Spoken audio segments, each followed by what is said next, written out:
Mario. I love. Is it anyone joining us for the first time today? Is this your first culture? So Kent. Kent is first time, and I think we even have a question from Kent. So yeah, it was great. We did get a couple questions from you guys, so that was awesome to see.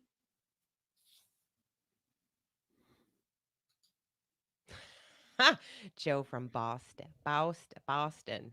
I don't have a good Boston accent. That was really bad. That was really bad. Click in here and see what. Okay, good. All right. Give me a few more seconds here. There we go. And we are on YouTube and we are recording and Yes, I think everything else is we're working on YouTube and we're recording. that Good kind of stuff day. all around. Tony, the master, making Yeah. it happen. We'll see. All right, good. Well, welcome everyone. Welcome to our Culture Solution conversation. We're very happy that you are here. I think this is number 6. I think we're on number 6. And today we are talking about principle number 2 from the Culture Solution: mission is king. So we're excited that you're here. Welcome to those of you who are new. My name is Kate Volman. I'm the CEO of Floyd Consulting. And of course, as always, I'm joined by Tony Ferrero. He is our director of training and executive coach. So we are so excited to be here with you. As usual, we are streaming live on YouTube as well as right here where you guys are, or you might be on YouTube. So wherever you are, we're streaming live on YouTube. So Brooke is going to put the link in the comments to It's YouTube there. if you Yep. want to go check out on YouTube. And that's where you can find all of the previous sessions as well. If you want to go back to see some of the other ones that we've done, you can find Right. all of them there. You can also go to floydconsulting.com/culture conversation to find all of the previous conversations as well as registering for the upcoming ones. If you guys have any questions to, if you have any questions, um, please feel free to put them in the comments. You can add a question mark before and a question mark Right. after so that we don't miss anything. And we did get a couple comments in. So we do encourage you guys to submit your questions prior to coming on. That way we have some and we know that we can answer those in advance before we jump on. And then I also just want to give a shout out to some of our newest clients. We are so happy that whether they're here or not, uh, our mission at Floyd is to grow people, and so over the past couple of weeks, it's been really wonderful for us, and we're just so grateful to all of you who not only join us on the conversations, but also who really allow us to work with you to help you become a better version of yourself and your organization. And so we are so happy to have some new coaching clients and a couple of new organizations that we're talking to about coming into their organizations to do a specific training for them. And that's what we do. That's what we love to do. That's what our team does all day. So we're very excited about that. And yeah, so happy to be here today talking about Yep. mission is king.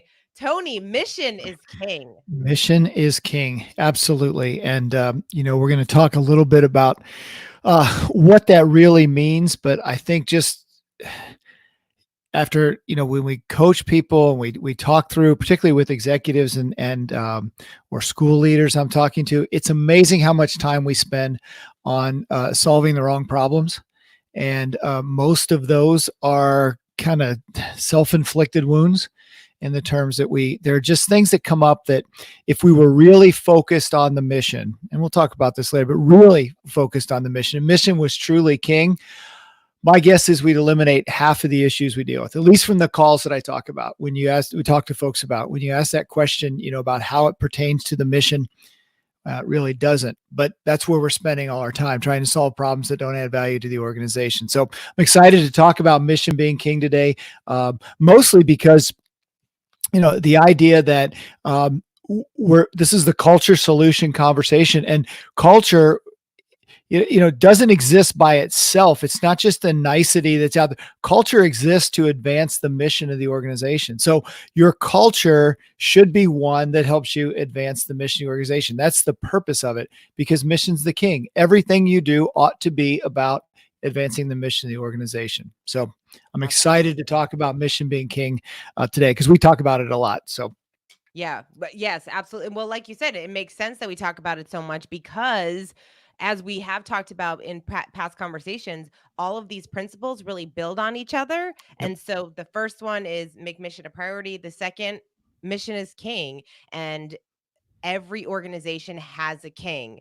Every yep, organization has a king, and it's up to us, it's up to your organization to decide what is that king.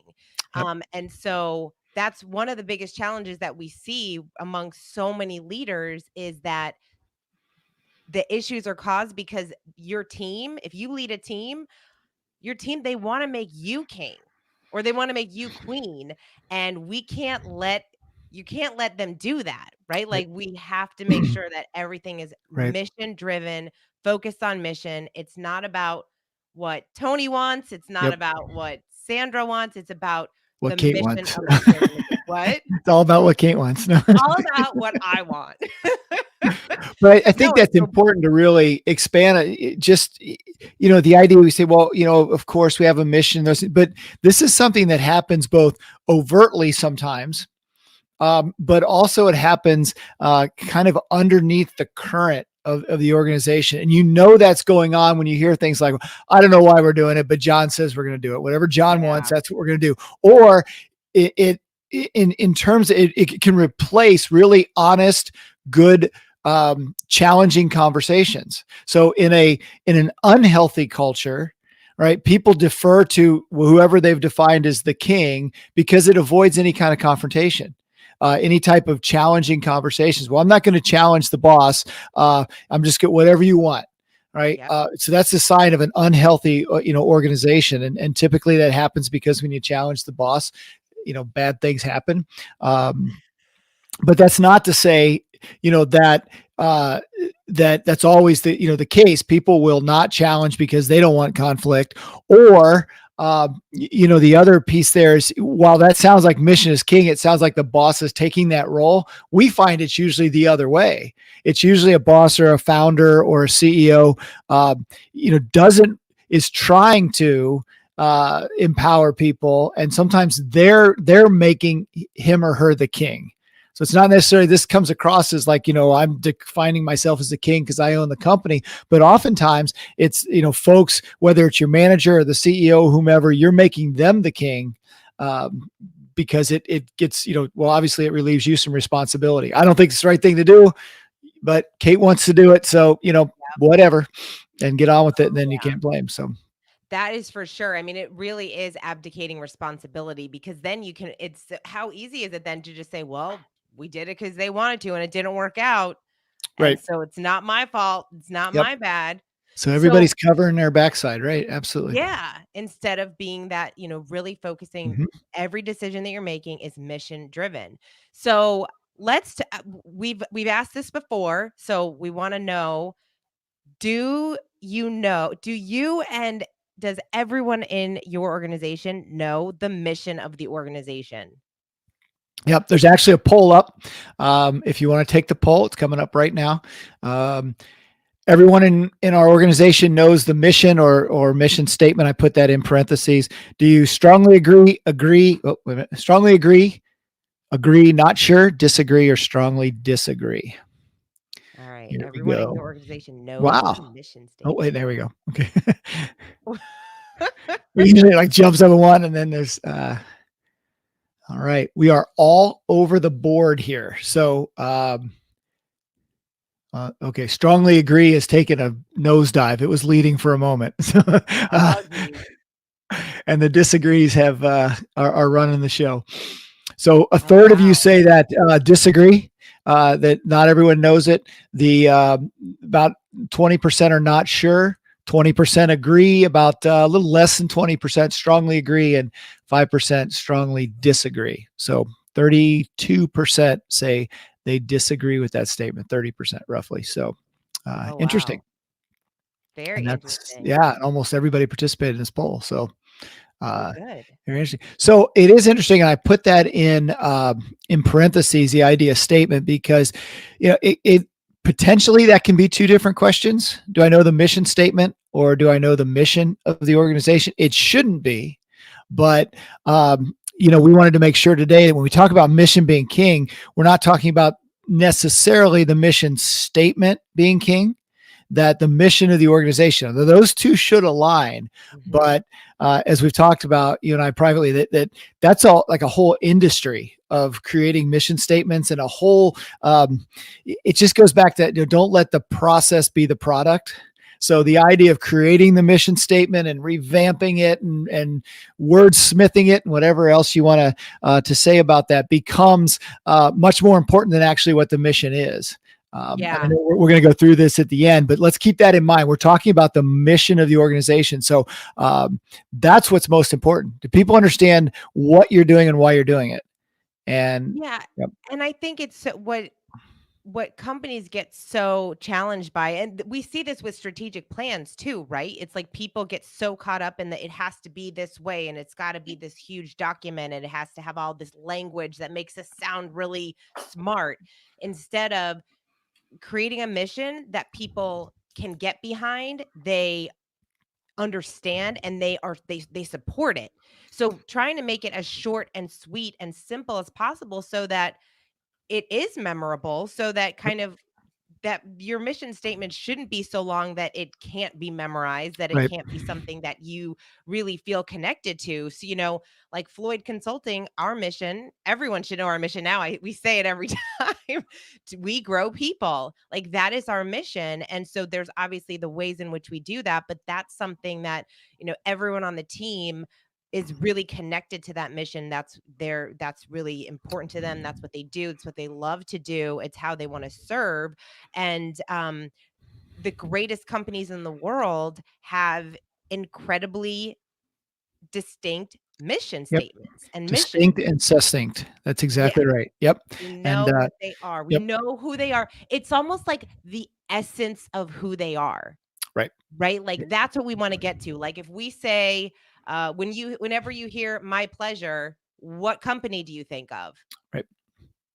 Chick-fil-A. Right. You think of Yep. Chick-fil-A. Absolutely. So Yep. So that's important. I'm going to do an hour long separate video just on mission statement problems, and going through it, because you can pretty much say, the number of sentences in your mission statement is directly proportional or exactly the amount of the number of departments that were involved in the process. So it doesn't matter what they say. Everybody gets a sentence on the big white paper, and then you put some verbs in between it, and there's your mission statement.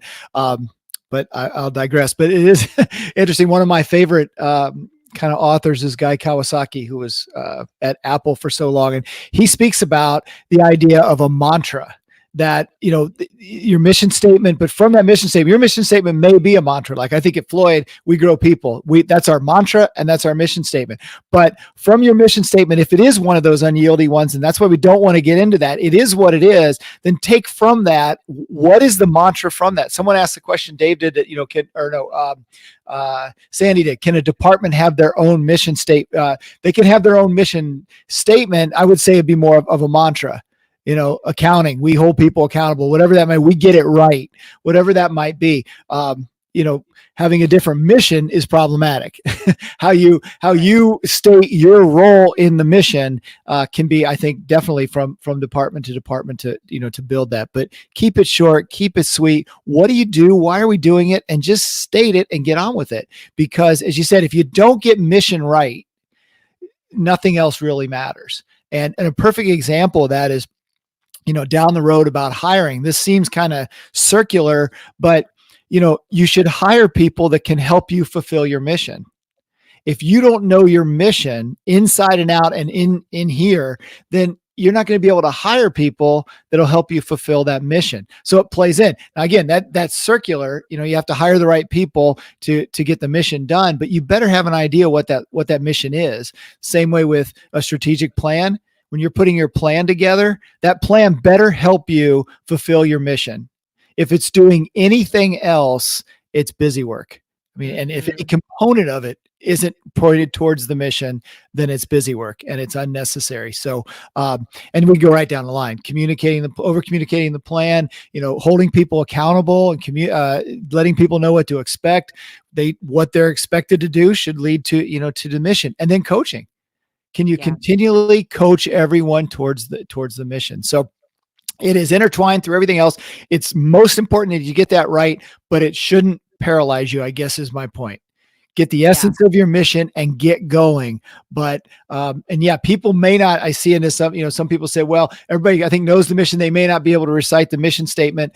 That's not on the surface bad if it's holding up. But if you get your mission statement right, everybody should. Those two should just be in lockstep. This is what we do, and here's our mission statement, and then let's get on with it. So, Yeah, and I think, when it comes to mission, being able to, when you look at some of the companies that have like a really clearly defined mission, it is pretty short and sweet, and it's something that everyone in the organization, think about how powerful it is for a big company with hundreds of employees, if when we're looking towards the one mission versus like every department having their own, or everybody having kind of their own thought process on it, like knowing, your mission is the North Star of the organization. It is the one thing that you turn to when you're making all of the other decisions in the business, from your strategic plan to your quarterly goals to the things that you do every day. And so when you can keep everything mission focused, and you are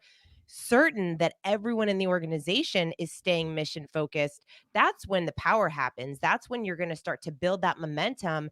And it's also going to help departments work better together, because we're all working towards this one mission. We're not, banging heads yep, against departments. We all know we're working towards this one goal. And then you feel it.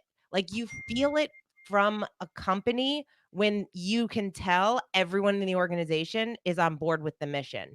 Like, it's absolutely. felt Yep, through the entire organization. And sure. I know, I was thinking about this when it comes to mission. One of the companies that I really like is Vitacost. And Vitacost, they are all about, being able to have healthy products for everyone, and they have the best customer service. Everyone is like super friendly and super nice about making sure that you are satisfied and happy. And every time you chat with them, they're always about, have a healthy day and to your health. Like, it's all like, everybody, Yep, they speak the same language. right. And Yep, that's how you can tell, like, that really healthy cultures and unhealthy cultures. Everyone's on board. They're speaking the same way. They're speaking the same language. They're like drinking the Kool-Aid, right? Like, we're drinking that Kool-Aid because they really believe in the mission, and it's so ingrained in the organization. In fact, one of the right. things that we Yep, love is after we do a training with a company, and we hear that their team is going around, joking about, oh, mission, or uh-oh, John's king. John thinks he's king, but we've got to bring it back to mission. So we love hearing when people are going, like, kind of joking and teasing with each other, because identified they've identified this as being of the utmost importance for everything in the company. And so to be able to kind of tease about it allows you kind of that, like, just yep, brings it sure. back to what's important. Absolutely. And when people are embracing it as opposed to being sarcastic about it. You just know that when That it is true. when it comes in, because that all sounds, which brings up a good point. So if you have a strong mission statement, nothing should ever trump mission. Nothing ever trumps mission. Now, think of, and if you think about that, you know, people's mission, what their mission in the organization is, right? Think of the word submission, putting my mission under the mission of the organization. It can have a negative connotation, but it really is a positive one. I'll put whatever my mission is under the mission of the organization. So, for example, we talked about, I think last time, is everybody completely so fired up about the mission of the organization, or is it more important that they're fired up about their own dreams? Well, it's a combination. If I have dreams and my mission as, whatever the my family, my personal life. Okay, that's my mission. If the company accomplishes its mission, then I have a chance to fulfill my dream or to play out my mission. So I make my mission submissive to the mission of the company. The same way, the reason nothing should trump mission is that prevents us from trying to solve all the wrong problems. Oftentimes people have their agendas, even if it's something positive. People have their agendas, but it can make you stray from the mission. And so when you're asking those questions, how does this affect our mission? Now, human nature, people, I've heard this before, particularly if there's any school people on there, but I think it happens in every organization. And I've used this in coaching too, in the corporate world too, where someone has said, I just love the mission of the organization so much, I just have to speak out on this. Now, my answer to them is, which one is it? Do you love the organization, or do you have to speak up? Now, I'll put that out there. I'm not talking about unethical, illegal, or immoral activity. I'm talking about people saying that's just a cover for saying I need to speak my mind. When in actuality, if you believe in the mission, one of the things you believe is that there are people that are entrusted to make decisions in the organization.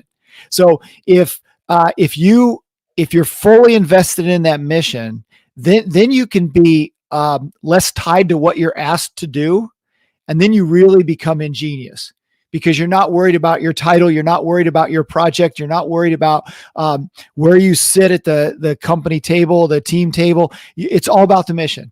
What do you need me to do? I'm going to do it, and then you figure out a way to do it. You become truly ingenious. So sometimes that whole king, it can be hidden in people in mask as people really, I love the mission. I'm concerned with the mission when actually there's something else, underneath that. And I guess we were also talking about the power of no, that, when you have a strong mission statement, you're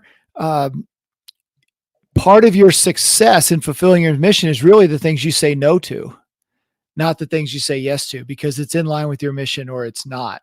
So now part of that's what goes into the strategic plan, but at least on the first part, we're not going to do this because that's not our mission. We could dive into that market. We could start sewing masks right now at Floyd, but I don't, and make some money, but that's probably not what we do. So the power of saying no because it doesn't fit your mission is quite important. So Yeah, we see that a lot with organizations because honestly, there is not a lack of ideas, right? People do not lack ideas.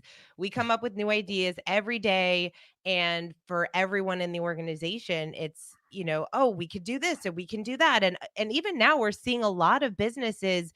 Some are being very reactive, and some of them need to be there in industries where like now is the time for them to really decide they might have to make some changes because their business model just isn't working in this kind of environment.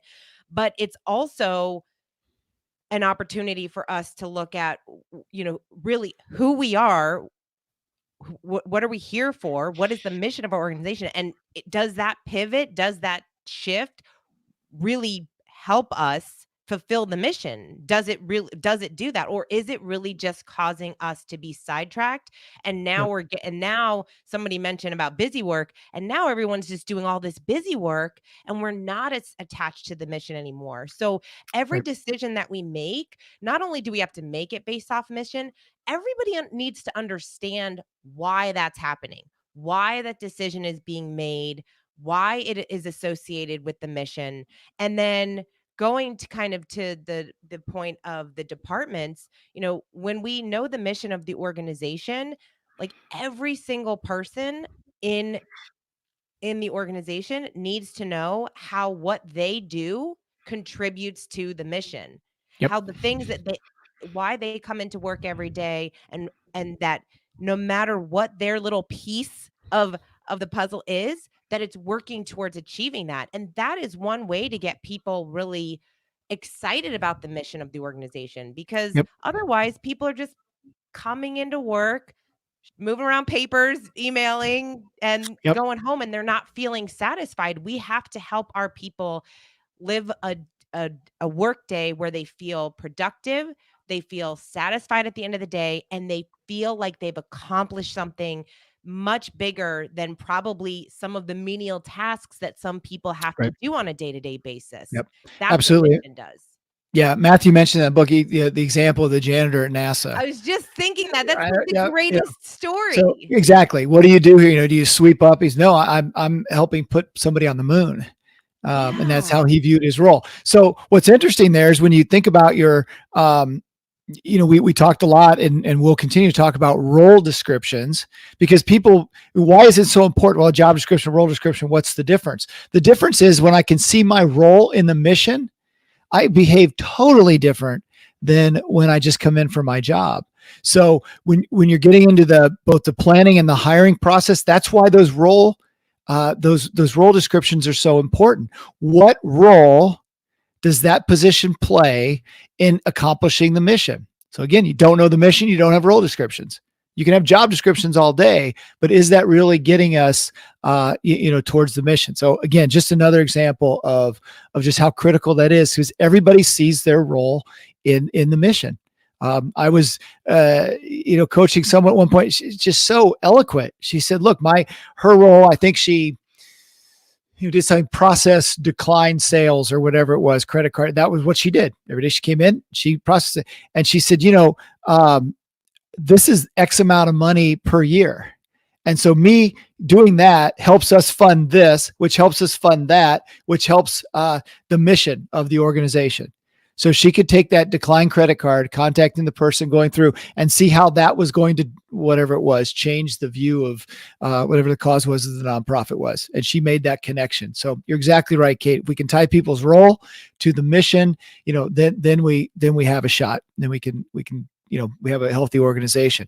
And I will say this, because someone asked the question about can you speak to changing mission in these times, and it's interesting, your mission, you shouldn't see a lot of change in your mission, right? Mhm. The mission should stay the same. The strategic plan is where your pivot comes into. If you're secure in your mission, then you'll find a way to accomplish it, and that's where pivots happen. If you've got it the other way around, then what you'll do is you'll change your mission so that you can keep doing what you're doing right now. We're going to keep doing this, but we're just going to change the mission. So in times like this, your mission or your organization stays the same. You just figure out another way to do it. And that's where the pivot comes in. So, if mission is king, if you think about it, a country is not going to thrive if they change kings every year. It's just Right. starting over. Even though I will say the country, my home, home of my relatives, Italy at one point had 37 governments in 38 years. Right, and it showed. Okay, economically, stability wise, if the king is the king, then there should be some solidity around that mission statement, and Mhm. then you start pivoting with your strategic plan. Strategic plan needs to be flexible, but it all needs to be pointed towards the mission. So Yeah. So Claudia asks, is having a profit-oriented mission big enough? So I would ask the question back to Claudia. What do you think? What do good you coaching think, question. Claudia? Cody, what do you think, Claudia? Is a profit-oriented mission big enough?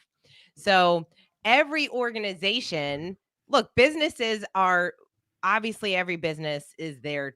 They have a mission, but they need to be profitable, right? Like Right. we have a business, we're making we want Yep. to we want to bring in a lot of revenue so that we can pay our people well Yep. and um got it. So Claudia says no, but that's what's currently in Yep. place. So a mission, I mean, we have to remember that a mission statement in some way, it's a it's an action-oriented type vision statement, right? Like it's almost like we're letting people know how we serve our audience. So it's got to be the thing that we're doing. What are we here for? So every company has a revenue goal, but Right. that's just a goal. The mission is very different. The mission is much bigger. The mission is what's going to drive someone to actually get that revenue goal, because at the end of the day, when you're talking about a revenue or profitability, when you look at organizations, you look at the people in the organization, how excited are they going to be to hit a number when they're not probably getting a piece of that revenue? Right. They don't have any association or tie to it. So we have to make it bigger for them because, again, going back to what Tony says, mission of the company, they have to have a mission for their own life. They have a mission for Right. their own life and they want to achieve their dreams and their goals. And they believe that the only way to do that, or one of the ways to do that, is to work with you and your organization Yep. because you're going to provide that for them. So Absolutely. Right. we've got to And have in a way that you believe in. in a You know, way that you believe in yeah, right. something So that yeah, you're I incented. can do what I'm going to do with my family, and I can do it through an organization who does something that I believe in. And it's interesting because yeah, certainly, as someone put in there, nobody goes into business to lose money. Sure, and should it be a given? Yeah, it should be. It's not always the case in nonprofits, for example. We have to remind people: no money, no mission. You don't get to have a mission statement if you don't have the funds to carry it out. So those two aren't at odds. And I imagine a for-profit, if you wanted to do something, then it would be case. But I think the profit more lines into the strategic plan. I Yeah. mean, if I know that I'm going to do this is our mission, and maybe it's to provide medical equipment to first responders, right? That's our mission. I get behind that, and our strategic plan says now, to best do that, we're going to have an increase of 25% in sales in this territory. Okay, I can get behind that strategic plan because I believe in the mission. So Yeah. And look at it's also having a strong mission, it's going to help with profitability anyway, right? Because look at all the companies, especially today, all the socially good companies. Like, how many people have bought glasses from Warby Parker instead of some other company because they know that when they buy glasses, not only are they getting a great pair of glasses for a less expensive price that are actually really good, but they also know that they're contributing to somebody else yep, getting glasses that can't afford it. Or, Tom's Shoes, or all of these companies now that are you purchase something from them and they're giving something away to somebody who can't afford it. And so that really helps to drive a business too, because now we as the consumer, as the customer, we can get behind the mission as much as the employees, as much as the company. And that's when you found a really incredible mission. It's the work. I mean, for us, like the work that we get to do at Floyd, how exciting is it that we get to serve this big mission that was and really kind of designed and created by Matthew Kelly, who so many people love and appreciate and really love his work and his mission. And so people, they find his work and then they find us, and like we're all part of this community. And that really, I mean, that's one of the things that we love about working with with all of you, because we're of the same mindset. We all want to help people grow. That's why right. you're on this call. And so Yep. there's something so fulfilling about having that mission that everyone can get behind, that Right. everyone can be excited about. Yep.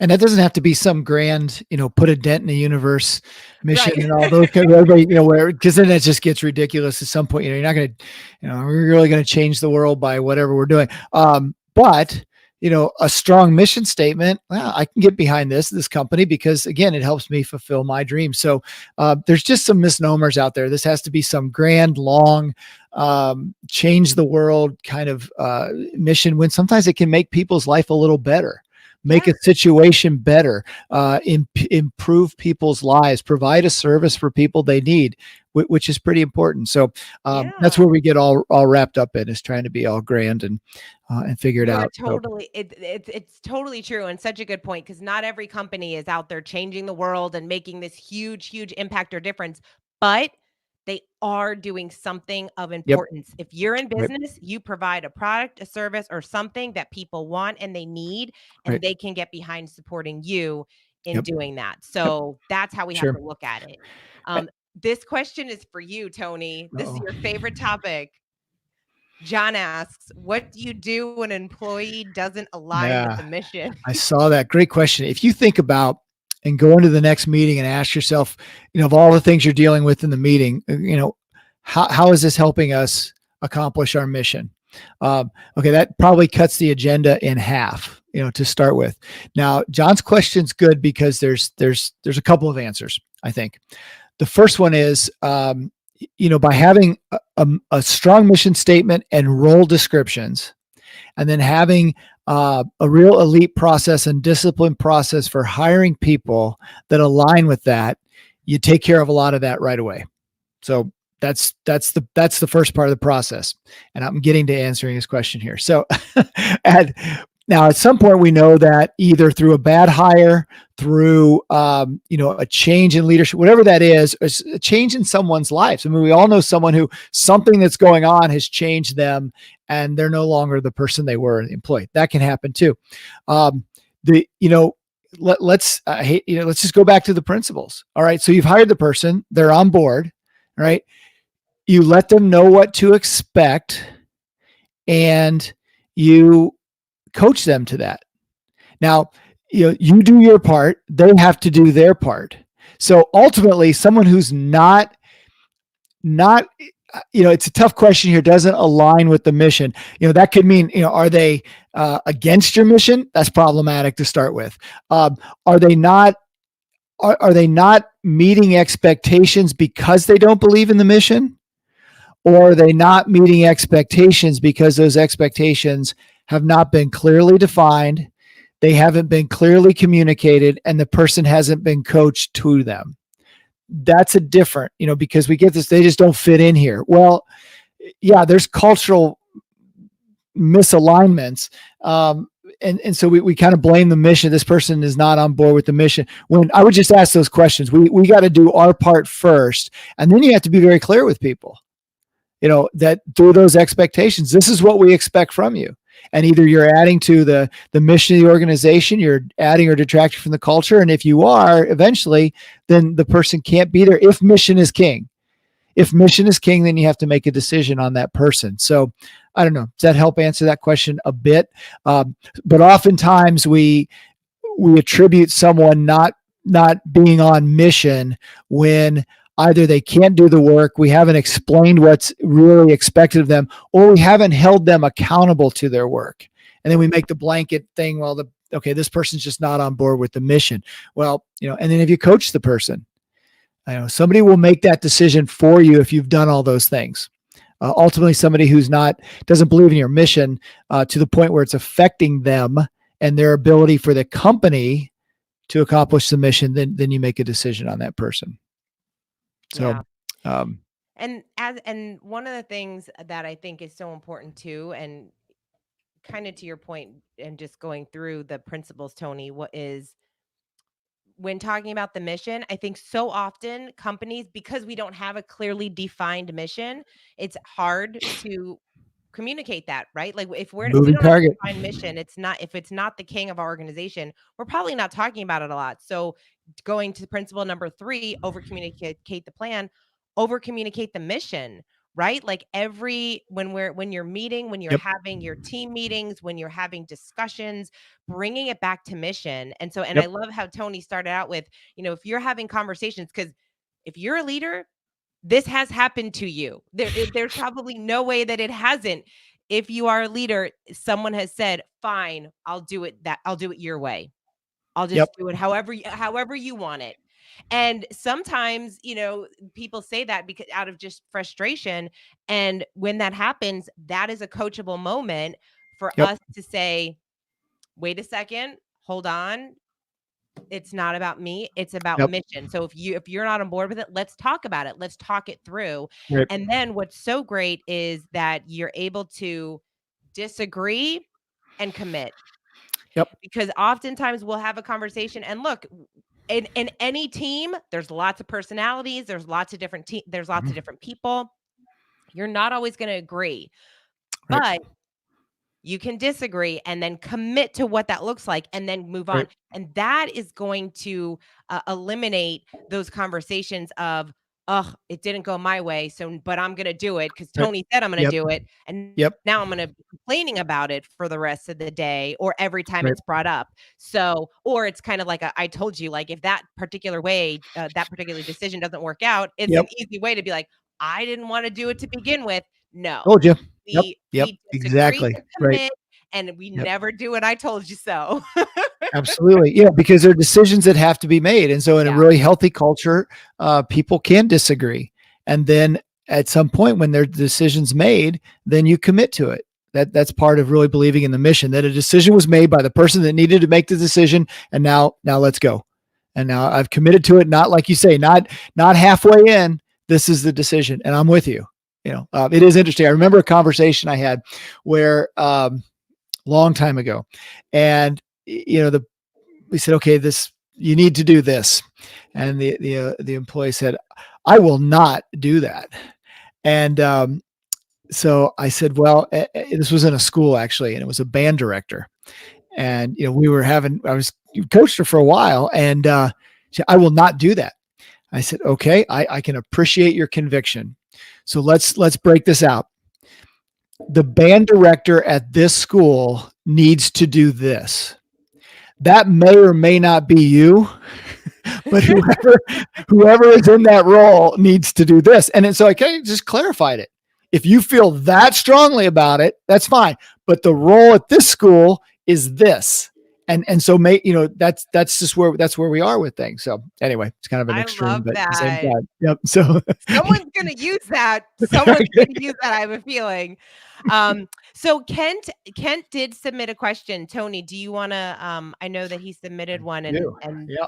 yeah, he is on the call today. So Awesome. Let's see. if we want to go through his question, because I think it was Yes. a Okay. good one. All right. Kent writes. Kent writes. I'll summarize here. Yeah. Basically, a situation where a CEO has built an organization over a long period of time, and really grown it. I mean, if it's okay to say, like from 10 employees to 600. I mean, the guy's a rock star. He got it done. His vision is still the center of a lot we do, but not always the mission. Can you address this in the webinar? Feels like we are a CEO centered sometimes instead of mission centered. Thoughts? I have some. You go first. Of course you do. I've had it longer. So. Tony's been noodling on this one for a while. Yeah. Well, okay. Sometimes in coaching in different organizations, I'll ask the question, or people will bring it up, like has this person brought the company along successfully? And usually the answer is, oh, unbelievably. We wouldn't be here without this person. They've done this. Okay, so there's a certain amount of capital that's built in that person has a unique understanding of the mission in a broader sense than maybe you do. And that person is the CEO and the founder. And so there may be decisions or questions, whatever you call it, that come up that you don't quite understand, that you do need to be a little deferential to, if you understand that the person and the mission are fairly intertwined. That's why the organization has done what it is. Now, so that's my first part. Sometimes that doesn't get understood enough, that in that situation, I'm only speaking of that situation where the person has birthed this thing and grown it. There's a unique relationship there where the mission and the individual are tied, and they're going to have a way of seeing what's next, more so than someone else. That said, though, there can be a point where, for whatever reason, that person becomes the king. And so that person becomes the king, and what they think, it might be misguided, but what they think, becomes the leading instead of someone challenging that. So I don't know if I've, answered that question very well, except, in this situation, sometimes a little bit of a dichotomy. There's that the person, the CEO, and the mission are intimately tied in a way that's a little hard to separate. So I would just advise stepping back a bit and at least asking yourself the question, is there something I'm not seeing here?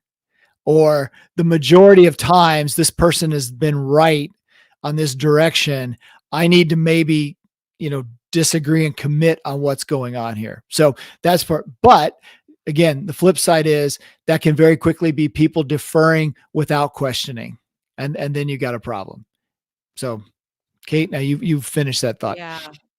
Well, no, it's just it really got me, it got this question got me thinking around like like companies, like CEOs of companies that they they want to sell. They're in a position where maybe they want to sell, or maybe they want to like get out of it at some point, right? Yep. Like, and that is what's so important about having a mission versus CEO. Like, we've got to have a clear mission.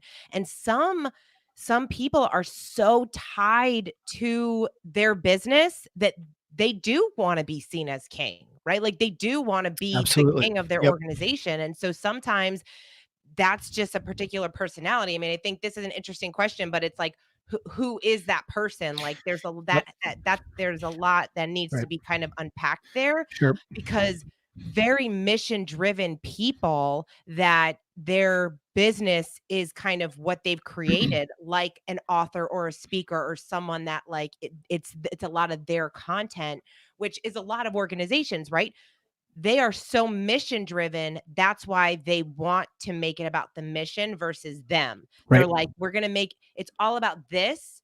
It's about the mission. It's about making sure this is what happens. That's what they're tied to. Even when companies sell, there have been a number of deals that a person will not take a really good offer. They will opt to take a much lesser offer because they don't want their name to be Right. disassociated from the company, or they Yep. wanna make sure that they have a specific product or service that remains theirs, or something that they've created and it can't go away. And so Right. I find it really interesting how, like, some people, like, it really depends on the leader that you're dealing with, Yep. but the right the right CEO is going to see that in order for the organization to really thrive and grow, in order for them to really achieve their revenue goals and the profitability and to really have a great culture, it's gotta be mission driven. It's gotta be Absolutely. mission Yep. centered. Even though the CEO is kind of maybe the one that Right. steers the ship, steers the direction, Yep. it's gotta be around something bigger than themselves. It can't be a Right. person. Yep. And good, really good CEOs actually push for that. I've seen the Yeah, frustration of good CEOs is I got to get, people not to make me king because then right. they tie how I act or how I've said or to being the mission. And, that's just not the case. So, for example, I don't use it, but Snapchat turned down $1 billion offer. I mean, because they felt from Facebook that it was going to be something different if it was Facebook. And so the founder did. And another example, actually the headquarters was pretty close to where I live. Imes Pet Food. Imes Pet Food several times was a private company, had opportunities to sell. And Clay Mathiel, if you get any chance to read anything from him, he is such a good, he was so insistent that a company wasn't about him. And, eventually, and so two or three times declined to sell this company or to do several things that could have been even more, beneficial for him, but he didn't. Now, eventually, because of those decisions, he sold it to P&G for I think 2.3 million, a privately held company. So, but a lot of people did really well. It had great careers at ICE because there was, theirs were quality. It was quality pet food Yeah. made differently. They weren't going to sacrifice for profits and those things. So they just talked, the mission became the king there and not him. But it's very easy for people to hang on, particularly a charismatic CEO, to hang on the things they say, to anticipate what they might think. And then when you make a decision that the CEO thinks is strategically better, that might be a little different, then people, can say, well, that's not against the mission. That's going against the mission, when really it's just different. And the CEO sees that the company needs something different. So anyway, Yeah. I thoughts think there. that Tough situation it for a is a tough founder. situation, Yep. and I think the way to really kinda look through that or analyze that for any leader, CEO or any leader, is really to start noticing the language of in during conversation. Just the language is really telling. Are people acting as if they have to do things, or this is the way that it's always been done? Or, when we can change that language in an organization so that everyone feels like it serves our mission, it supports our mission. This was done because it supports our mission. So the more that we can kind of have those conversations and bringing mission more focus, kind of shining a light on it, because it's not. And that's too why it's important to have a real clear mission. You know, a lot of Yep. organizations, again, we're not going to figure out your missions today, but you know, to be able to have a really clear cut mission that your people can be excited about, the more they're going to want to talk about it, the easier Absolutely. it is for them to say and communicate to each Right. other. And And understand decisions that, yeah, that come up that, why is they, this, even to the point of, it's not your computer. It's the organization. It's a resource of the organization allocated to fulfill the mission. yeah, Now, that's yeah, really on a granular level, but when I start thinking about that, that would be interesting. So, how about in the time that we absolutely. got? Speaking of that, we do a little exercise here. Is that all Oh, right? that's We can right. do that. I forgot. Yeah, Okay. go ahead. Yes. Let's do it. Okay. So, get ready to type here in a connection. I'm going to read a mission statement. And I'd like you to type in the chat box the company that you think this mission statement is for. All right. So here's the mission statement. To deliver superior quality products and services for our customers and communities through leadership, innovation, and partnerships.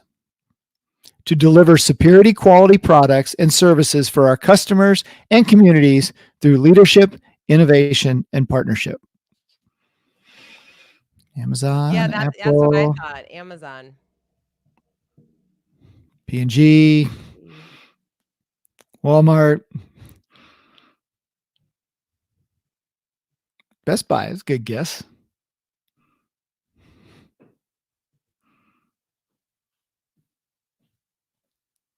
Okay. All right. You ready for the answer? Go Kate, your for it. guess? Your guess is Amazon? I thought right when you were talking, I was like, I thought it was Amazon, but I'm like, it's not. It's got to be something, not Okay. anything that I'm thinking. All right. This was the mission statement. And I looked it up to confirm for, you guessed it, Wendy's. Wendy's? I know. I was just there this morning. I pulled in to get a Diet Coke and I thought to myself, wow, look how quickly they serve me that Diet Coke. They are really delivering superior quality products and services for their customer. And they did it today through their leadership, their innovation, and their partnerships. And I drank that Diet Coke and thought, wow, they're really aligned with their mission. Now, Oh so my gosh, that's so funny. now what was interesting is, there's a site where I can't validate this site and I don't want to, give it away because I don't know how good it is, but they actually like invite people that work or know the company to comment. And of this one, it was really interesting. 66% of the people who identified themselves as Wendy's workers said they're proud to be part of the company, which is great. That is. Yep. But less than like 20% said they're motivated by your company's mission, vision, and values. Oh my gosh, how funny. So clearly that's not doing, that mission statement is not. Now, they may operate in some way, but I was just thinking to myself, how in the world do you operate as that as a guiding principle when it comes to, I mean, I guess you can, but I thought that was tough. And the last one was, besides your salary, what's most important to you about work? At Wendy's, 4% of the people said the company's mission. Oh my gosh. What was the most? Career advancement, the culture and environment. Oh, see? Yep. It's culture. It's Yep. culture. Right. Now, a great, we serve really great food really fast. Then people would say, okay, that's part of the culture. This is what we do. Or we provide whatever you want to call it. Okay. We provide a quick, great dining, you name it, whatever that was. Fast, fresh food. See, they probably spent like a gazillion dollars on some company to come in and help them craft that Absolutely. Yep. Somebody in Bergenstocks and at a retreat with with 14 flip charts. And I'm just, okay, don't get me going or we're going to head off that way. Yeah, there you go, Oh Art. my gosh. Great fries. I would work, or everybody loves the frosty. I'm fired up. I would serve it different. So interesting. Very, very Oh my interesting. gosh. That is awesome. Well, everyone, thank you guys so much for joining us this week. We love doing this and we love having you on. It's always so fun and we always love hearing your questions. If you do have any questions, please feel free to ask them. I know you have an opportunity to do that when we ask the email. Yep. Um, just a quick question. Are you guys getting value out of these? Do you want us to continue to do them? Just put a yes, no, and also, what is the one takeaway from today that you Yep. want to share? What is Right. one takeaway from our conversation today Yep. that you want to share? We want to hear Right. from you. Um, And as always, the Speak with a Coach is on there, a Floyd coach. And like you said earlier, it's growing the number of folks that we're going to be working with here in the next couple of months, based from feedback here. So please refer a friend. Click Speak with a Coach. for a friend. Let's Yeah, get we really do love working with you all, and just know that part of our coaching experience with the Floyd coach is this is what we work with you on. Like, we're talking through these challenges with you. We're sharing, different things that we're seeing in other organizations, what's working, what's not, and really helping you to gain more clarity around what it is that you need to be focused on as a leader so that you can fulfill your mission, so that you can fulfill your goals in your organization. So both personally and professionally, those two things go hand in hand. And so we love the opportunity to do that, as people are starting to as states kind of start to open up and everything. We also, we are really hopeful to be able to get back into some of your organizations to do some trainings. So definitely schedule a call to speak with a coach and see how we might be able to help you.